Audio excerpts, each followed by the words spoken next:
So here, let's say X% is the loss that Raj incurred in the first year.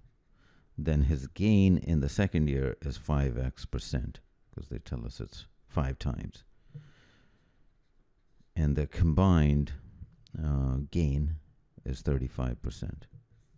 So that means the final balance is 13,500, because 35% of 10,000 is 3,500. So that's the balance. Now, after the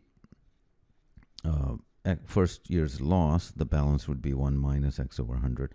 I hope you know how to do this directly, where it comes from and the algebra behind it. And if this is the balance at the end of the first year, then if we add the gain, this will be the next increment. So please make sure that you understand where this comes from. I'm not explaining that here, but this would be your balance at the end of second year, and that needs to be equal to 3,500. Now we can clean this by rewriting this as 100 minus x over 100, and then 100 plus 5x over 100. And you'll see we'll end up with a quadratic. This is 10,000.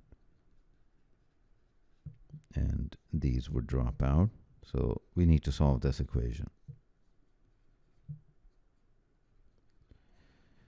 And with these types of questions, especially if you have the answer choices, just use the answer choices. You don't have to solve the corresponding quadratic.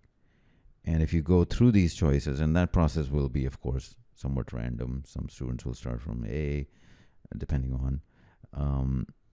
And if you try 10 here, this will be 90 times 150, and 15 times 9 is 135. So you'll get the correct answer.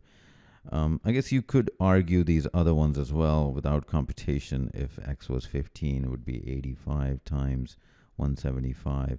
Well, that's going to give you a units digit of 5. Same thing with 5. So some students can use that logic. If we were using 5, would be the same, because we need a units digit of 0. Same thing with 17. 83 times 185. Well, that one actually will give you. So either way, I think it's easy enough at this point to just plug in the answer choices. Obviously, if this was a type in the answer question, you would have to solve the corresponding quadratic, which will be more work. But in this case, the answer choices help. So the answer is D.